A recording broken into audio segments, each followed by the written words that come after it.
William Shakespeare, born in 1564 and died in 1616. The great British playwright and poet William Shakespeare was born in 1564 at Stratford-on-Avon, Avon in England. He apparently received a sound basic education but never attended college. Shakespeare was married at 18 to a woman of 26 and he had three children before he was 21. A few years later, he went to London, where he became an actor and a playwright. By the time he was 30, he was markedly successful. By the time he was 34, he had become prosperous and was awarded as the leading English playwright. During the next 10 years, he composed such masterpieces as Julius Caesar, Hamlet, Othello, Macbeth, and King Lear. During the 20th world odd years that Shakespeare lived in London, his wife remained in Stratford. In his late 40s, Shakespeare retired and returned to Stratford. He died during 1616, on or about his 52nd birthday. He was no living descendants. There are 38 known plays by Shakespeare, including some minor ones on which he may have had collaborators. In addition, he wrote a set of 154 sonnets and 3 or 4 longer poems. In view of Shakespeare's genius, young accomplishments, and desertion, it may seem a bit odd that his name does not appear higher on the course of history.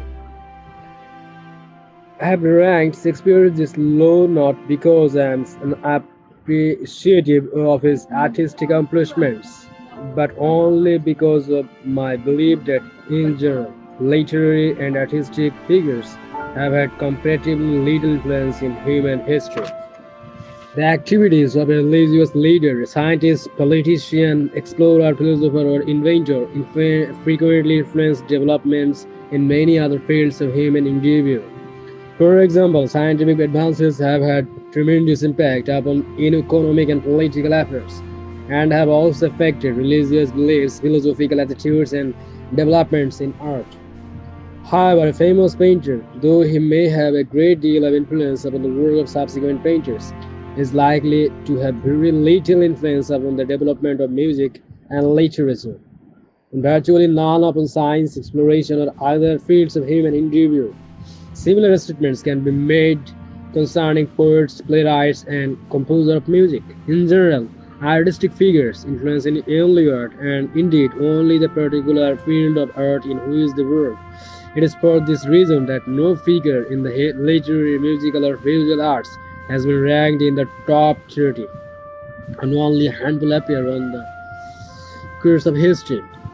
Why then are there any artistic figures in the course of history? The answer is that the enjoyment of art plays a direct part, although not always a large part, in the life of each individual person. In other words, an individual may spend part of his time listening to music, part of his time reading books, part of his time looking at paintings, etc. Even if the time we spend listening to music has no effect whatsoever upon our other activities, which is surely an exaggeration, that time still represents some non-insignificant fraction of our lives. An individual artist, of course, may have an influence on our lives that is more than proportional to the amount of time that we spend listening to, reading, or looking at his individual works. That is because his work may well have influenced the work of other artists, whose output we experience and enjoy. In some cases, artistic works have a more or less explicit philosophical content, which can influence our attitudes on other topics. This, of course, occurs more frequently in the case of literary compositions than in the case of music or paintings. For example, in Romeo and Juliet, Act 3, Scene 1, Shakespeare has the prince say, "Mercy but murders, pardoning those that kill." An idea is here presented that whether or not one accepts it has obvious philosophical content and is more likely to influence political attitude than this. It is, as say, viewing the Mona Lisa. It seems beyond dispute that Shakespeare is preeminent among all literary figures.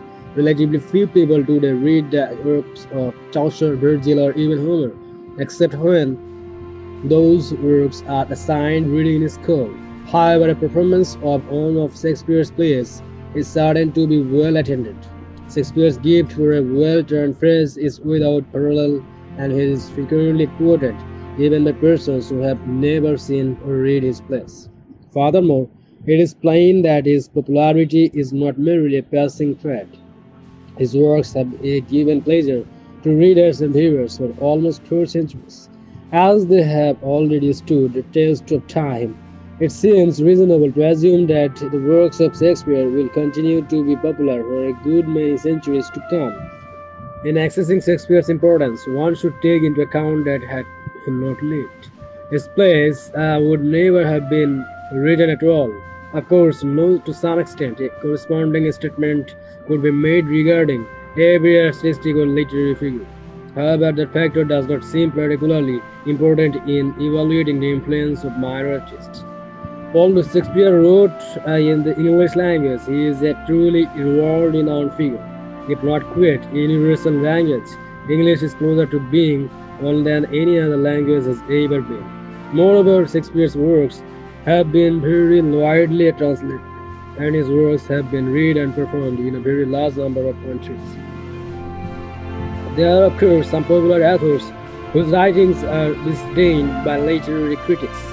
Not so with Shakespeare, whose works have received unstinting praise from literary scholars.